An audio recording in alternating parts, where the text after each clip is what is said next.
ಇವತ್ತು ತಂದೆ ತಾಯಿನ ಕೊನೆಗಾಲದಲ್ಲಿ ಯಾವ ರೀತಿ ನೋಡಬೇಕು ಅಂತ ಸಮಾಜಕ್ಕೆ ಮಾದರಿಯಾಗಿ ಬದುಕ್ತಾ ಇರ್ತಕ್ಕಂಥ ಮಹಾನ್ ವ್ಯಕ್ತಿಯ ಮುಂದೆ ನಾನು ನಿಂತಿದ್ದೀನಿ.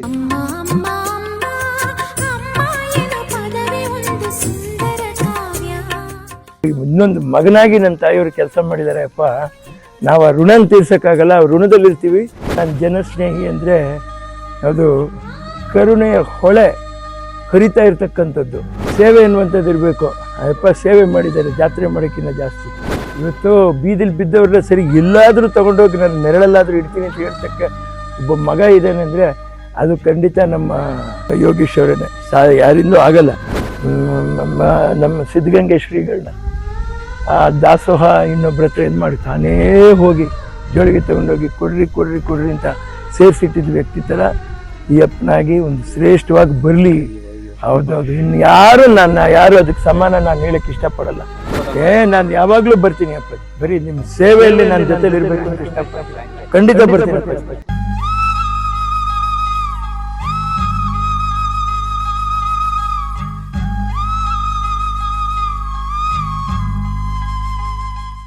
ನಮ್ಮ ಸೇವೆ ಇರಬೇಕು. ನಿಮ್ಮ ಇದಕ್ಕೆ ಸಣ್ಣ ಅಳಿಲ್ ಸೇವೆ ನಮ್ಮದು ಯಾವಾಗಲೂ ಇರುತ್ತೆ. ಬಂದ್ಬಿಡ್ತೀವಿ, ಆ್ಯಕ್ಷನಲ್ಲಿ ರಿಟರ್ನ್ ಆಗಿಬಿಡ್ತೀವಿ ನಾವು. ನಮಗೆ ಜಾತ್ರೆ ಇವೆಲ್ಲ ನಡೀತದೆ. ಸೇವೆ ಅನ್ನುವಂಥದ್ದು ಇರಬೇಕು. ಅಪ್ಪ ಸೇವೆ ಮಾಡಿದ್ದಾರೆ, ಜಾತ್ರೆ ಮಾಡೋಕ್ಕಿಂತ ಜಾಸ್ತಿ. ಆ ಸೇವೆ ಮಾಡೋ ಮನುಷ್ಯ ಎಲ್ರಿಗೂ ಬರಲಿ ಅಷ್ಟೇ ನಾನು ಹೇಳ್ತಾ ಇರೋದು. ಏನು ಹೇಳಕ್ಕೆ ಇಷ್ಟಪಡ್ತೀರಾ? ನಾನು ಜನಸ್ನೇಹಿ ಅಂದರೆ ಅದು ಮನುಷ್ಯತ್ವಕ್ಕೆ ತುಂಬ ಪ್ರಾಮುಖ್ಯತೆ ಕೊಟ್ಟುವಂಥ ಒಂದು ಇದು. ಕರುಣೆ ಕೆರೆ, ಕರುಣೆಯ ಹೊಳೆ ಹರಿತಾ ಇರ್ತಕ್ಕಂಥದ್ದು. ಇವತ್ತು ಬೀದಿಲಿ ಬಿದ್ದವ್ರನ್ನ ಸರಿ ಎಲ್ಲಾದರೂ ತೊಗೊಂಡೋಗಿ ನಾನು ನೆರಳಲ್ಲಾದರೂ ಇಡ್ತೀನಿ ಅಂತ ಹೇಳ್ತಕ್ಕ ಒಬ್ಬ ಮಗ ಇದ್ದಾನೆ ಅಂದರೆ ಅದು ಖಂಡಿತ ನಮ್ಮ ಯೋಗೀಶ್ ಅವರೇ. ಯಾರಿಂದೂ ಆಗಲ್ಲ, ಯಾರಿಂದೂ ಸಾಧ್ಯ ಇಲ್ಲ. ಅವರು ಇನ್ನು ಸುಮಾರು ವರ್ಷಗಳ ಕಾಲ ಚೆನ್ನಾಗಿ ಬಾಳಲಿ, ಬೆಳಗಲಿ. ಯಾಕಂದರೆ ನಮ್ಮ ಬಂಗಾರಮ್ಮ ಮಗ ಎಲ್ಲೋ ಇದ್ದರು, ನಮ್ಮ ಮನೇಲಿ ಕೆಲಸ ಮಾಡ್ತಾಯಿದ್ದೆ. ತಮಿಳ್ನಾಡಿನಲ್ಲಿ ಥಿಂಗ್ಸು ಇಲ್ಲಿ ಕಾಲವಾದಾಗ ಪಾಪ ತನ್ನ ಒಂದು ಆಶ್ರಮದಲ್ಲೇ ಇಟ್ಕೊಂಡು ಭಜನೆ ಮಾಡಿ ರಾತ್ರಿ ಇಡೀ ಏನು ಪುಣ್ಯನೋ ಎಂಬಂದು ಇಲ್ಲ ಆಗಬೇಕು. ತಾನು ಮಾಡಿರುವಂಥ ಶ್ರೇಷ್ಠ ಕೆಲಸಕ್ಕೆ ಎಲ್ಲಿ ಇನ್ನುವಂಥದ್ದು ಭಗವಂತನಿಗೆ ಗೊತ್ತಿಲ್ಲ.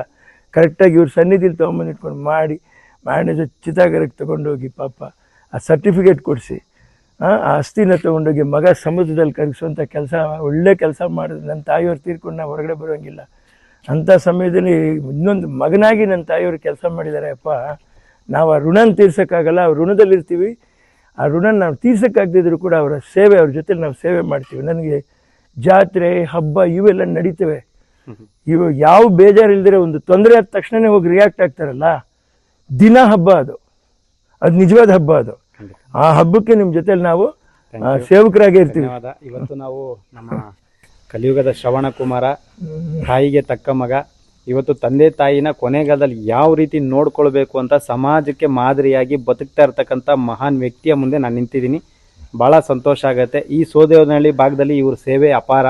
ನೀವು ಆಲ್ರೆಡಿ ನೋಡ್ತಾ ಇರ್ಬೋದು, ಪಶುಗೋಸ್ಕರ ಅಂದರೆ ಪ್ರಾಣಿ ಪಕ್ಷಿಗಳಿಗೂ ಕೂಡ ತೊಂದರೆ ಆಗಬಾರ್ದು ಅಂತ ಅಮ್ಮನವರ ಹೆಸರಲ್ಲಿ ಆಸ್ಪತ್ರೆನ ನಿರ್ಮಾಣ ಮಾಡಿ ಅದನ್ನು ತುಂಬ ಅಚ್ಚುಕಟ್ಟಾಗಿ ನಡೆಸ್ಕೊಂಡು ಹೋಗ್ತಾ ಇದ್ದಾರೆ. ಅದರಲ್ಲೂ ಈ ಹಳ್ಳಿ ಭಾಗದಲ್ಲಿ ನಡೆಸೋದು ತುಂಬ ಕಷ್ಟ, ನಡೆಸ್ತಾ ಇದ್ದೀರಾ. ನಿಮ್ಗೆ ಒಳ್ಳೇದಾಗಲಿ. ನೀವು ವಿಶೇಷವಾಗಿ ಬಂದು ನಮಗೆಲ್ಲ ಆಶೀರ್ವಾದ. ನಾನು ಯಾವಾಗಲೂ ಬರ್ತೀನಿ ಅಪ್ಪಾಜಿ. ಬರೀ ನಿಮ್ಮ ಸೇವೆಯಲ್ಲಿ ನಾನು ಜೊತೆಲಿ ಇರಬೇಕು ಅಂತ ಇಷ್ಟಪಡ್ತೀನಿ. ಖಂಡಿತ ಬರ್ತೀನಿ ಅಪ್ಪಾಜಿ. ಧೈರ್ಯವಾಗಿರಿ. ನಮ್ಮ ಮಲ್ಟಿವೈಟಮಿನ್ ಟ್ಯಾಬ್ಲೆಟ್ಸು ಎಲ್ಲ ನನಗೆ ಆದಾಗೆಲ್ಲ ಬಂದು ಕೊಡ್ತೀನಿ. ನಾನು ಬಿಡಲ್ಲಪ್ಪ. ಭಗವಂತ ನನಗೆ ಎಲ್ಲಿಂದ ಹೋಗೋಣ. ನಿನ್ನಂಗೆನೆ ನಾನು ನೆನೆಸ್ಕೊಳ್ಳೋದು ಬಹುಶಃ ಯಾರಿಗೂ ಅದು ಬೇಜಾರು ಆಗಬಾರ್ದು, ಏನೂ ಆಗಬಾರ್ದು. ನಮ್ಮ ಸಿದ್ಧಗಂಗೆ ಶ್ರೀಗಳನ್ನ ಆ ದಾಸೋಹ ಇನ್ನೊಬ್ಬರ ಹತ್ರ ಇದು ಮಾಡಿ ತಾನೇ ಹೋಗಿ ಜೋಳಿಗೆ ತಗೊಂಡೋಗಿ ಕೊಡ್ರಿ ಅಂತ ಸೇರಿಸಿಟ್ಟಿದ್ದ ವ್ಯಕ್ತಿ ಥರ ಈ ಅಪ್ಪನಾಗಿ ಒಂದು ಶ್ರೇಷ್ಠವಾಗಿ ಬರಲಿ. ಹೌದೌದು. ಇನ್ನು ಯಾರು ಅದಕ್ಕೆ ಸಮಾನ ನಾನು ಹೇಳಕ್ಕೆ ಇಷ್ಟಪಡಲ್ಲ. ಯಾಕಂದರೆ ಮಹಾನ್ ಕೆಲಸ ಆಗಬೇಕು. ಅವರೇ ನಮಗೆ ಮಾರ್ಗದರ್ಶನಪ್ಪ. ಅವರೇ ಮಾರ್ಗದರ್ಶನ. ನಮ್ಮ ಗಿಡ ತೆಂಗಿನ ಮರ ಸುಟ್ಟಾಗ ಹೇಳಿದ್ರು, ಅಯ್ಯೋ ತೆಂಗಿನ ಮರಕ್ಕೂ ಬೆಂಕಿ ಇಡೋರು ಬಂದರೆ, ಕಲ್ಪವೃಕ್ಷಕ್ಕೂ ಬೆಂಕಿ ಇಡೋರು ಬಂದರೆ ನೊಂದ್ಕೊಂಡ್ರು ನನ್ನ ತಾಯಿಯವ್ರ ಮುಂದೆ ಅವರು ಪಾಪ. ಮಿಸ್ ಮಾಡದೆ ಬರ್ಬೇಕಪ್ಪಾಜಿ. ಬರ್ತೀನಿ, ಏನು ಯೋಚನೆ ಮಾಡಬೇಡಿ.